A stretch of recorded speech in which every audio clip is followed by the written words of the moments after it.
ਵਾਹਿਗੁਰੂ ਜੀ ਕਾ ਖਾਲਸਾ ਵਾਹਿਗੁਰੂ ਜੀ ਕੀ ਫਤਿਹ। ਗੁਰੂ ਪਿਆਰੀ ਗੁਰੂ ਸਵਾਰੀ ਪਰਮ ਸਤਿਕਾਰਯੋਗ ਸਾਧ ਸੰਗਤ ਜੀਓ, ਜਿਵੇਂ ਕਿ ਗੁਰਬਾਣੀ ਦਾ ਫਰਮਾਨ ਹੈ, ਜੇਹਾ ਚੀਰੀ ਲਿਖਿਆ ਤੇਹਾ ਹੁਕਮ ਕਮਾਏ, ਕੱਲੇ ਆਵੇ ਨਾਨਕਾ ਸੱਦੇ ਉੱਠੀ ਜਾਏ। ਇਸ ਦੇ ਮਹਾਂਵਾਕ ਅਨੁਸਾਰ ਜੀਵ ਸੰਸਾਰ ਦੇ ਵਿੱਚ ਪਰਮੇਸ਼ਰ ਦੇ ਹੁਕਮ ਅਨੁਸਾਰ ਜਨਮ ਲੈਂਦਾ ਤੇ ਜਦ ਵਾਹਿਗੁਰੂ ਦਾ ਹੁਕਮ ਹੁੰਦਾ ਤਾਂ ਇਸ ਸੰਸਾਰ ਦੇ ਵਿੱਚ ਆਪਣਾ ਪੰਜ ਭੂਤਿਕ ਸਰੀਰ ਤਿਆਗ ਕਰਕੇ ਦੁਬਾਰਾ ਪ੍ਰਲੋਕ ਗਮਨ ਕਰ ਜਾਂਦਾ ਹੈਗਾ। ਲੇਕਿਨ ਇਹਦੇ ਵਿੱਚ ਅਸੀਂ ਦੇਖਦੇ ਹਾਂ ਕਿ ਕਈ ਵਾਰ ਜਿਹੜੇ ਧਰਮਰਾਜ ਦੇ ਜਮਦੂਤ ਹੁੰਦੇ ਆ, ਜੋ ਕਿਸੇ ਪ੍ਰਾਣੀ ਨੂੰ ਲੈਣ ਆਉਂਦੇ ਆ, ਤੇ ਉਹਨਾਂ ਜਮਦੂਤਾਂ ਨੂੰ ਕਈ ਵਾਰੀ ਭੁਲੇਖਾ ਵੀ ਲੱਗ ਜਾਂਦਾ ਹੈਗਾ। ਭੁਲੇਖੇ ਦੇ ਅਨੁਸਾਰ ਉਹ ਲੈ ਕੇ ਤਾਂ ਕਿਸੇ ਹੋਰ ਨੂੰ ਜਾਣਾ ਚਾਹੁੰਦੇ ਆ, ਪਰ ਲੈ ਜਾਂਦੇ ਕਿਸੇ ਹੋਰ ਨੂੰ, ਕਿਉਂਕਿ ਇਹ ਭੁਲੇਖਾ ਉਹਨਾਂ ਦੇ ਨਾਮ ਤੋਂ ਪੈ ਜਾਂਦਾ, ਉਹਨਾਂ ਦੇ ਸਥਾਨ ਪਤੇ ਤੋਂ ਪੈ ਜਾਂਦਾ, ਜਾਂ ਕੋਈ ਐਸੀ ਨਿਸ਼ਾਨੀ ਆ ਜਿਸ ਨਿਸ਼ਾਨੀ ਤੋਂ ਉਹਨਾਂ ਨੂੰ ਭੁਲੇਖਾ ਲੱਗ ਜਾਂਦਾ ਹੈਗਾ। ਅਤੇ ਜੀਵ ਜਿਹੜਾ ਉਹ ਗਲਤੀ ਦੇ ਨਾਲ ਧਰਮਰਾਜ ਦੀ ਕਚਹਿਰੀ ਚਲੇ ਜਾਂਦਾ ਹੈਗਾ, ਪਰ ਜਦ ਜਾ ਕੇ ਦੇਖਿਆ ਜਾਂਦਾ ਕਿ ਇਹ ਜੀਵ ਨਹੀਂ ਸੀ ਲਿਆਉਣਾ, ਕਿਸੇ ਹੋਰ ਨੂੰ ਲਿਆਉਣਾ ਸੀਗਾ, ਫਿਰ ਉਸ ਨੂੰ ਵਾਪਸ ਭੇਜਿਆ ਜਾਂਦਾ ਹੈਗਾ। ਸੋ ਇੱਕ ਵਾਰੀ ਭੁਲੇਖਾ ਜਿਹੜਾ ਹੈਗਾ ਇਹ ਆਮ ਕਰਕੇ ਸੰਸਾਰੀ ਲੋਕਾਂ ਦੇ ਨਾਲ ਕਈਆਂ ਐਸੀਆਂ ਘਟਨਾਵਾਂ ਦੇ ਵਿੱਚ ਲੱਗਾ ਹੈਗਾ, ਜਿਹਦੇ ਵਿੱਚ ਕਈ ਜਿਹੜੇ ਵਿਅਕਤੀ ਉਹ ਮਰ ਕੇ ਦੁਬਾਰਾ ਜਿੰਦੇ ਹੋਏ ਆ। ਪਰ ਅੱਜ ਦਾਸ ਇੱਕ ਐਸੀ ਘਟਨਾ ਦਾ ਜ਼ਿਕਰ ਆਪ ਸਾਰੀਆਂ ਸੰਗਤਾਂ ਨਾਲ ਕਰਨਾ ਚਾਹੁੰਦਾ ਹੈਗਾ, ਜਿਹੜੀ ਘਟਨਾ ਤਕਰੀਬਨ ਅੱਜ ਤੋਂ 40-50 ਸਾਲ ਪੁਰਾਣੀ ਆ। ਇਸ ਘਟਨਾ ਦੇ ਵਿੱਚ ਬੜਾ ਦਿਲਚਸਪ ਮੋੜ ਇਹ ਹੈਗਾ ਕਿ ਕਿਵੇਂ ਇੱਕ ਬੀਬੀ ਜਿਹੜੀ ਆ ਉਹ 2 ਵਾਰ ਮਰ ਕੇ ਜ਼ਿੰਦਾ ਹੋਈ ਸੀ।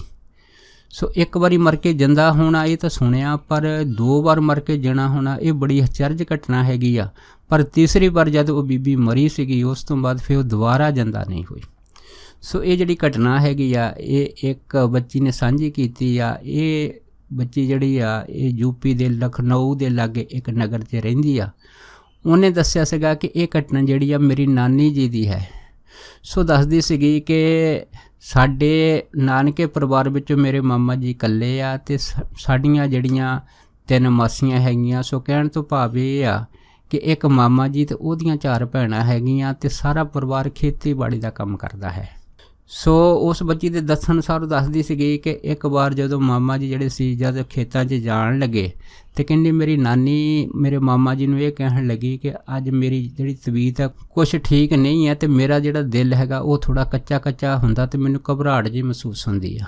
ਜਦ ਇੰਨੀ ਗੱਲ ਹੋਈ ਅਤੇ ਫਿਰ ਕਹਿੰਦੇ ਸਾਡੇ ਮਾਮਾ ਜੀ ਸਾਡੀ ਨਾਨੀ ਜੀ ਨੂੰ ਕਹਿਣ ਲੱਗੇ ਵੀ ਚਲੋ ਅਗਰ ਤੁਹਾਡੀ ਤਬੀਅਤ ਠੀਕ ਨਹੀਂ ਆ ਤਾਂ ਤੁਸੀਂ ਘਰ ਆਰਾਮ ਕਰ ਲਓ, ਤਾਂ ਅਸੀਂ ਬਾਕੀ ਸਾਰਾ ਪਰਿਵਾਰ ਖੇਤਾਂ ਜਾ ਕੇ ਤਦ ਤੱਕ ਕੁਛ ਖੇਤੀ ਦਾ ਕੰਮ ਧੰਦਾ ਕਰ ਆਈਏ।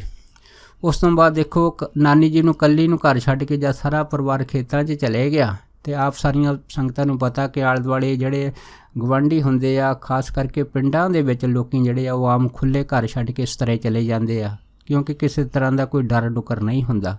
ਇਸ ਤਰ੍ਹਾਂ ਉਹ ਪਰਿਵਾਰ ਜਿਹੜਾ ਸੀਗਾ ਆਪਣੀ ਇਸ ਮਾਈ ਨੂੰ ਘਰ ਵਿੱਚ ਛੱਡ ਕੇ ਜਦ ਖੇਤਾਂ 'ਚ ਗਿਆ ਅਤੇ ਉੱਥੇ ਜਾ ਕੇ ਕੰਮ ਕਰਨ ਲੱਗ ਪਿਆ। ਜਦ ਕੰਮ ਕਰਦੇ ਕਰਦੇ ਤਕਰੀਬਨ ਦੁਪਹਿਰ ਹੋਈ। ਦੁਪਹਿਰ ਨੂੰ ਜਦ ਸਾਰਾ ਪਰਿਵਾਰ ਖੇਤਾਂ ਵਿੱਚ ਦੁਪਹਿਰ ਦੀ ਰੋਟੀ ਖਾਣ ਲੱਗਾ ਅਤੇ ਫਿਰ ਉਹ ਬੱਚੀ ਦੱਸਦੀ ਸੀ ਕਿ ਮੇਰੇ ਮਾਮਾ ਜੀ ਦੇ ਮਨ 'ਚ ਖਿਆਲ ਹੈ ਕਿ ਚਲੋ ਸਾਡੀ ਜਿਹੜੀ ਨਾਨੀ ਘਰ 'ਚ ਇਕੱਲੀ ਆ, ਤਦ ਤੱਕ ਉਹ ਆਪਣੇ ਪਰਿਵਾਰ ਨੂੰ ਕਹਿਣ ਲੱਗੇ ਕਿ ਤੁਸੀਂ ਇੱਥੇ ਰੋਟੀ ਪਾਣੀ ਖਾ ਲਓ ਅਤੇ ਮੈਂ ਘਰ ਜਾ ਕੇ ਚੱਕਰ ਮਾਰ ਆਉਂਦਾ, ਮੈਂ ਦੇਖਦਾ ਕਿ ਮਾਈ ਦੀ ਤਬੀਅਤ ਕਿਹੋ ਜਿਹੀ ਹੈਗੀ ਆ, ਇਹ ਮੈਂ ਜਾ ਕੇ ਉੱਥੇ ਪਤਾ ਕਰਿਆ ਮੈਂ ਕਰ। ਪਰ ਜਦੋਂ ਉਹ ਬੱਚੀ ਦੱਸਦੀ ਸੀ ਕਿ ਜਦੋਂ ਮੇਰੇ ਮਾਮਾ ਜੀ ਘਰ ਗਏ ਆ, ਘਰ ਜਾ ਕੇ ਉਹਨੇ ਕੀ ਦੇਖਿਆ ਕਿ ਮਾਈ ਤਾਂ ਜਿਹੜੀ ਉਹ ਸੁੱਤੀ ਪਈ ਆ ਅਤੇ ਮੇਰੇ ਮਾਮਾ ਜੀ ਨੇ ਕਹਿੰਦੇ ਸਾਡੀ ਨਾਨੀ ਜੀ ਨੂੰ ਹੈ ਨਾ 2-3 ਆਵਾਜ਼ਾਂ ਮਾਰੀਆਂ, ਪਰ ਨਾਨੀ ਨੇ ਕੋਈ ਆਵਾਜ਼ ਸੁਣੀ ਨਹੀਂ। ਪਰ ਜਦ ਸਾਡੇ ਮਾਮਾ ਜੀ ਨੇ ਨਾਨੀ ਜੀ ਨੂੰ ਹਿਲਾਇਆ ਅਤੇ ਜਦ ਕੀ ਦੇਖਿਆ ਹੈਗਾ, ਮਾਮੀ ਜੀ ਜਿਹੜੇ ਸੀਗੇ ਉਹ ਬਿਲਕੁਲ ਨਿਢਾਲ ਹੋ ਕੇ ਪਏ ਸੀ ਅਤੇ ਮੇਰੇ ਮਾਮਾ ਜੀ ਦੇ ਮਨ ਦੇ ਵਿੱਚ ਇਹ ਗੱਲ ਖਦਸ਼ਾ ਬਣ ਗਈ ਕਿ ਕਿਤੇ ਮੇਰੀ ਜਿਹੜੀ ਨਾਨੀ ਆ ਕਿਤੇ ਪਰਲੋਕ ਨਾ ਸੁਧਾਰ ਗਈ ਹੋਵੇ। ਇਸ ਕਰਕੇ ਕਹਿੰਦੇ ਵੀ ਉਹਨੇ ਆਂਢ ਗੁਆਂਢ ਨੂੰ ਆਵਾਜ਼ਾਂ ਮਾਰੀਆਂ, ਲੋਕੀ ਆ ਗਏ, ਸਭ ਨੇ ਹਿਲਾਇਆ ਜਲਾਇਆ, ਕਹਿੰਦੇ ਪਰ ਸਾਡੀ ਨਾਨੀ ਕੁਛ ਨਹੀਂ ਬੋਲੀ। ਅਖੀਰ ਫਿਰ ਕਹਿੰਦੇ ਸਾਡੇ ਪਿੰਡ ਦਾ ਇੱਕ ਪੁਰਾਣਾ ਵੈਦ ਰਹਿੰਦਾ ਸੀਗਾ, ਜਦ ਵੈਦ ਨੂੰ ਸੱਦਿਆ ਗਿਆ, ਉਸ ਵੈਦ ਨੇ ਜਦ ਨਾਨੀ ਦੀਆਂ ਨਬਜ਼ਾਂ ਦੇਖੀਆਂ ਤਾਂ ਉਹਨੇ ਕਹਿ ਦਿੱਤਾ ਕਿ ਇਹ ਜਿਹੜੀ ਔਰਤ ਹੈਗੀ ਆ ਇਹ ਮਰ ਚੁੱਕੀ ਹੈਗੀ ਆ। ਉਸ ਤੋਂ ਬਾਅਦ ਫਿਰ ਕਹਿੰਦੇ ਕੀ ਹੋਣਾ ਸੀਗਾ, ਸਾਡੇ ਮਾਮਾ ਜੀ ਨੇ ਖੇਤਾਂ 'ਚ ਸੁਨੇਹਾ ਦਿੱਤਾ, ਸਾਰਾ ਪਰਿਵਾਰ ਵਿੱਚ ਕੰਮ ਧੰਦਾ ਛੱਡ ਕੇ ਘਰ ਆ ਗਿਆ। ਉਸ ਤੋਂ ਬਾਅਦ ਕਹਿੰਦੇ ਵੀ ਇਸ ਘਰ ਦੇ ਵਿੱਚ ਆ ਕੇ ਸਲਾਹ ਕੀਤੀ ਹੈ ਵੀ ਚਲੋ ਹੁਣ ਸੰਸਕਾਰ ਵੀ ਕਰਨਾ, ਪਰ ਇਸ ਲਈ ਸੰਸਕਾਰ ਹੋ ਨਹੀਂ ਸਕਦਾ ਕਿਉਂਕਿ ਬੱਚੀ ਦੱਸਦੀ ਸੀਗੀ ਕਿ ਸਾਡੇ ਮਾਮਾ ਜੀ ਇਕੱਲੇ ਸੀਗੇ ਅਤੇ 4 ਭੈਣਾਂ ਸੀਗੀਆਂ, ਇਸ ਕਰਕੇ ਹਰੇਕ ਘਰ ਦੇ ਵਿੱਚ ਸੁਨੇਹਾ ਦੇਣਾ ਸੀਗਾ। ਫਿਰ ਦੱਸਦੇ ਕਿ ਸਾਡੇ ਮਾਮਾ ਜੀ ਨੇ ਉਹਨਾਂ ਟਾਈਮਾਂ ਦੇ ਵਿੱਚ ਇੱਕ ਸਾਈਕਲ ਹੁੰਦਾ ਸੀ, ਸਾਈਕਲ 'ਤੇ ਕਹਿੰਦੇ ਸਾਡੇ ਮਾਮਾ ਜੀ ਘਰ ਆਏ ਤਾਂ ਆ ਕੇ ਸਾਨੂੰ ਦੱਸਿਆ ਕਿ ਤੁਹਾਡੀ ਨਾਨੀ ਜਿਹੜੇ ਆ ਉਹ ਸੁਰਗ ਸਿਧਾਰ ਗਏ ਆ। ਇਸ ਤਰ੍ਹਾਂ ਕਹਿੰਦੇ ਵੀ ਬਾਕੀ ਸਾਰੀਆਂ ਜਿਹੜੀਆਂ ਮਾਸੀਆਂ ਸੀ ਉਹਨਾਂ ਨੂੰ ਸੁਨੇਹਾ ਦਿੱਤਾ, ਹੋਰ ਜਿਹੜੇ ਰਿਸ਼ਤੇਦਾਰ ਸੀਗੇ ਲਾਗੇ ਦੇ ਜਾਂ ਦੂਰ ਦੇ ਸਭ ਨੂੰ ਸੁਨੇਹਾ ਦਿੱਤਾ ਗਿਆ। ਅਤੇ ਸੁਨੇਹਾ ਦੇ ਕੇ ਜਿਹੜੇ ਹੈ ਕਹਿੰਦੇ ਸਾਰਿਆਂ ਨੂੰ ਕਿਹਾ ਵੀ ਤੁਸੀਂ ਹੁਣ ਪਹੁੰਚੋ, ਸਵੇਰੇ ਤੁਹਾਡੀ ਨਾਨੀ ਜੀ ਦਾ ਸੰਸਕਾਰ ਕਰ ਦਿਆਂਗੇ। ਸੋ ਫਿਰ ਉਹ ਬੱਚੀ ਦੱਸਦੀ ਸੀ ਕਿ ਅਸੀਂ ਉਹਨਾਂ ਟਾਈਮਾਂ ਦੇ ਵਿੱਚ ਕਿਉਂਕਿ ਰਾਹ ਕੱਚੇ ਹੁੰਦੇ ਸੀ, ਗੱਡਿਆਂ 'ਤੇ ਬੈਠ ਕੇ ਕਹਿੰਦੇ ਅਸੀਂ ਆਪਣੇ ਨਾਨਕੇ ਪਿੰਡ ਗਏ ਸੀ। ਜਦ ਗਏ ਸੀ ਤਾਂ ਕਾਫੀ ਜਿਹੜੀ ਸੀ ਉਹ ਰਾਤ ਹੋ ਗਈ। ਜਦ ਰਾਤ ਹੋ ਗਈ ਤਾਂ ਰਾਤ ਨੂੰ ਜਿਹੜੇ ਸੀਗੇ ਕਹਿੰਦੇ ਜਦ ਅਸੀਂ ਪਹੁੰਚੇ, ਜਦ ਕੀ ਦੇਖਿਆ ਸਾਡੀ ਜਿਹੜੀ ਨਾਨੀ ਦਾ ਸਰੀਰ ਸੀਗਾ ਉਹ ਮੰਜੇ 'ਤੇ ਪਿਆ ਸੀਗਾ ਅਤੇ ਅਸੀਂ ਪਾਸ ਬੈਠ ਗਏ। ਜਦੋਂ ਕਹਿੰਦੇ ਅਸੀਂ ਕੁਛ ਚਿਰ ਕੋਲ ਬੈਠੇ ਫਿਰ ਕਹਿੰਦੇ ਕੁਛ ਜਿਹੜੀ ਸੀ ਉਹ ਗੱਲਾਂ ਚੱਲੀਆਂ। ਉਸ ਤੋਂ ਬਾਅਦ ਫਿਰ ਆਂਢੀ ਗੁਆਂਢੀ ਉਹਨੇ ਕਿਹਾ ਕਿ ਤੁਸੀਂ ਸਵੇਰ ਦਾ ਕੁਛ ਖਾਧਾ ਨਹੀਂ ਆ, ਤੁਹਾਡੇ ਰਿਸ਼ਤੇਦਾਰ ਦੂਰੋਂ ਆਏ, ਇਸ ਕਰਕੇ ਤੁਸੀਂ ਥੋੜ੍ਹੀ ਬਹੁਤੀ ਰੋਟੀ ਖਾ ਲਓ। ਕਹਿੰਦੇ ਇੰਨੀ ਗੱਲ ਹੋਈ ਆ ਅਤੇ ਕਹਿੰਦੇ ਵੀ ਸਾਰੇ ਪਰਿਵਾਰ ਨੇ ਕਿਹਾ ਵੀ ਠੀਕ ਆ। ਵੈਸੇ ਤਾਂ ਜਦੋਂ ਘਰ ਦੇ ਵਿੱਚ ਕੋਈ ਜੀਅ ਮਰ ਜਾਂਦਾ ਪਰ ਰੋਟੀ ਨਹੀਂ ਖਾਧੀ ਜਾਂਦੀ, ਪਰ ਕਿਉਂਕਿ ਸਫ਼ਰ ਬੜੇ ਦੂਰ ਦਾ ਸੀਗਾ, ਭੁੱਖ ਸਭ ਨੂੰ ਲੱਗੀ ਸੀ, ਇਸ ਕਰਕੇ ਸਾਰਿਆਂ ਨੇ ਇੱਕ ਦੋ ਰੋਟੀਆਂ ਖਾਣੀਆਂ ਸ਼ੁਰੂ ਕਰ ਦਿੱਤੀਆਂ। ਜਦ ਇੱਕ ਦੋ ਰੋਟੀਆਂ ਖਾਣੀਆਂ ਸ਼ੁਰੂ ਕਰ ਦਿੱਤੀਆਂ ਤਾਂ ਫਿਰ ਬੱਚੀ ਦੱਸਦੀ ਸੀ ਕਿ ਜਿਹੜੇ ਮੇਰੇ ਮਾਤਾ ਜੀ ਸੀਗੇ ਉਹਨਾਂ ਨੇ ਵੀ 2 ਰੋਟੀਆਂ ਥਾਲ 'ਚ ਪੈ ਕੇ, ਜਿੱਥੇ ਮੇਰੀ ਨਾਨੀ ਦਾ ਮਰਿਆ ਸਰੀਰ ਪਿਆ ਸੀ ਮੰਜੇ 'ਤੇ ਕੋਲ ਬੈਠ ਗਏ ਅਤੇ ਕਿੰਨਾ ਚਿਰ ਨਾਨੀ ਜੀ ਬਾਰੇ ਸੋਚਦੇ ਰਹੇ।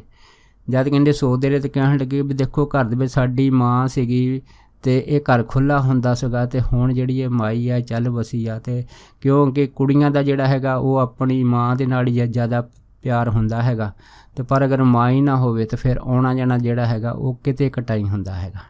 ਇਸ ਤਰ੍ਹਾਂ ਦੀਆਂ ਵਿਚਾਰਾਂ ਜਿਹੜੀਆਂ ਸੀ ਅਤੇ ਕਹਿੰਦੇ ਸਾਡੀ ਮਾਤਾ ਜੀ ਜਿਹੜੇ ਸੀਗੇ ਸੋਚ ਰਹੇ ਸੀ। ਇਸ ਤਰ੍ਹਾਂ ਸੋਚਦੇ ਕਹਿੰਦੇ ਵੀ ਹਜੇ ਕੁਛ ਟਾਈਮ ਹੋਇਆ ਸੀ ਤਾਂ ਸਾਡੀ ਜਿਹੜੀ ਨਾਨੀ ਸੀਗੀ ਜੋ ਮਰੀ ਪਈ ਸੀ ਇਹ ਉੱਠ ਕੇ ਬੈਠ ਗਈ। ਜਦ ਕਹਿੰਦੇ ਉੱਠ ਕੇ ਬੈਠ ਕੇ ਅਤੇ ਬਸ ਫਿਰ ਕੀ ਸੀ, ਸਾਡੇ ਮਾਤਾ ਜੀ ਬੜੇ ਹੈਰਾਨ ਹੋਏ। ਸਾਡੀ ਮਾਤਾ ਜੀ ਨੇ ਉੱਚੀ ਆਵਾਜ਼ਾਂ ਮਾਰੀਆਂ, ਸਾਰੇ ਰਿਸ਼ਤੇਦਾਰ ਜਿਹੜੇ ਰਾਤ ਨੂੰ ਆਏ ਸੀ ਸਾਰੇ ਇਕੱਠੇ ਹੋ ਗਏ। ਜਦ ਕੀ ਦੇਖਿਆ ਅਤੇ ਕਹਿੰਦੇ ਵੀ ਸਾਡੀ ਜਿਹੜੀ ਨਾਨੀ ਸੀਗੀ ਉਹ ਉੱਠ ਕੇ ਬੈਠੀ ਹੋਈ ਸੀ ਅਤੇ ਆਪਣੀਆਂ ਜਿਹੜੀਆਂ ਉਂਗਲਾਂ ਸੀਗੀਆਂ ਉਹਨਾਂ ਨੂੰ ਮੂੰਹ ਦੇ ਵਿੱਚ ਪਾ ਕੇ ਚੱਟ ਰਹੀ ਸੀ।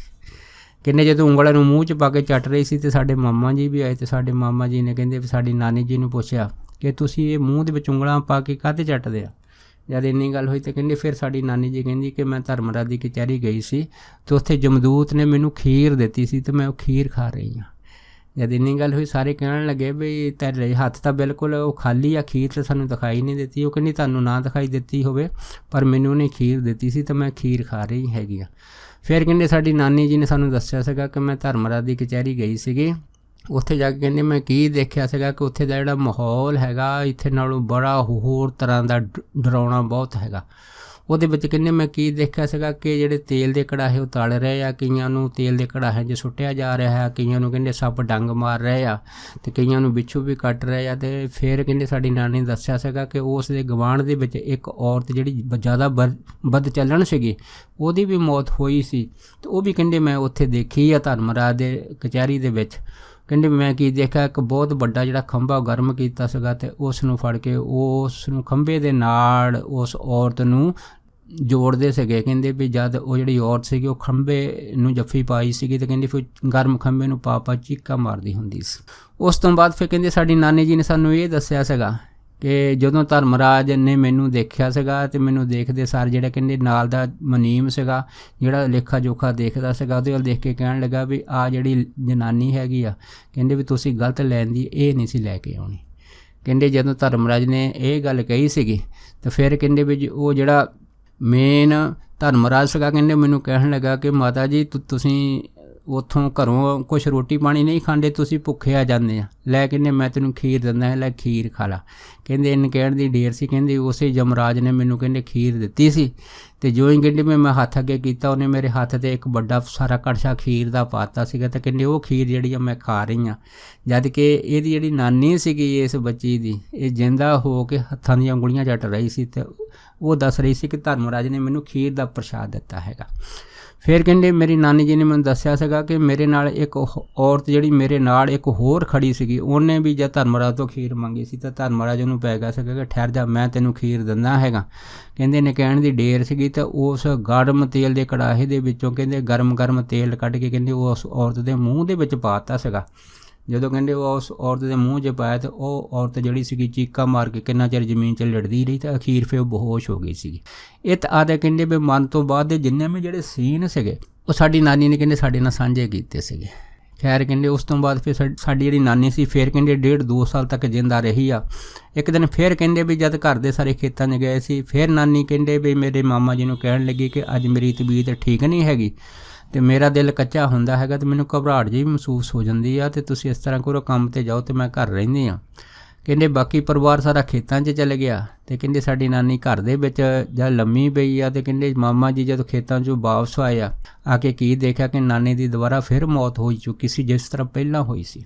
ਜਦ ਕਹਿੰਦੇ ਦੁਬਾਰਾ ਮੌਤ ਹੋਈ ਆ, ਫਿਰ ਕਹਿੰਦੇ ਵੀ ਸਾਰੇ ਦੇ ਮਨ ਦੇ ਵਿੱਚ ਇਹ ਆਇਆ ਕਿ ਅੱਗੇ 2 ਸਾਲ ਪਹਿਲਾਂ ਸਾਡੀ ਨਾਨੀ ਮਰ ਚੁੱਕੀ ਸੀ, ਦੁਬਾਰਾ ਜਿੰਦਾ ਹੋ ਗਈ ਆ, ਕਿਤੇ ਹੁਣ ਦੁਬਾਰਾ ਇਹ ਘਟਨਾ ਨਾ ਹੋ ਜਾਵੇ।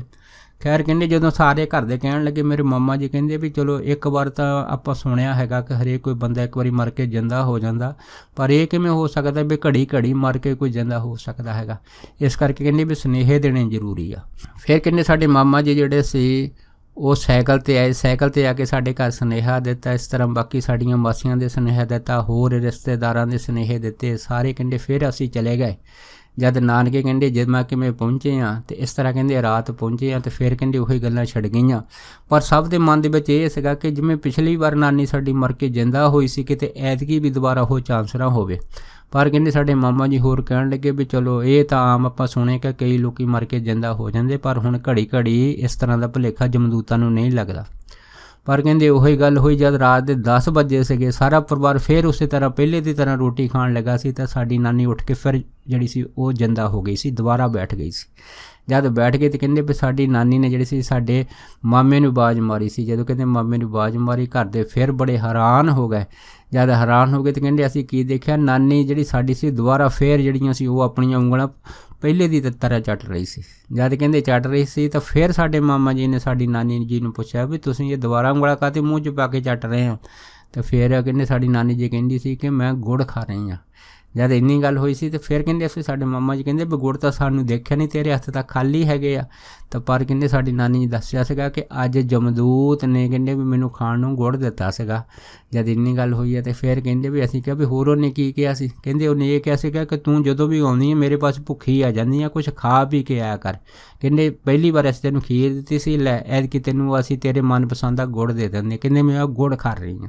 ਇਸ ਤਰ੍ਹਾਂ ਕਰਦੇ ਕਰਦੇ ਜਦ ਦੂਜੀ ਵਾਰੀ ਜਿੰਦਾ ਹੋਈ ਫਿਰ ਆਂਢ ਗੁਆਂਢ ਇਕੱਠਾ ਹੋ ਗਿਆ ਸੀ। ਇਸ ਘਟਨਾ ਤੋਂ ਬਾਅਦ ਸਾਰੇ ਹੈਰਾਨ ਹੋ ਗਏ ਕਿ ਕਿਵੇਂ ਇਹ ਜਿਹੜੀ ਮਾਈ ਆ ਪਹਿਲਾਂ ਵੀ ਮਰ ਕੇ ਜਿੰਦਾ ਹੋਈ, ਦੁਬਾਰਾ ਫਿਰ ਮਰ ਕੇ ਜਿੰਦਾ ਹੋ ਗਈ ਆ। ਇਹ ਵਾਰ-ਵਾਰ ਜੰਮਣ ਮਨ ਦਾ ਖੇਡ ਦੀ ਕਿਸੇ ਨੂੰ ਕੋਈ ਸਮਝ ਨਹੀਂ ਸੀ ਆਉਂਦੀ।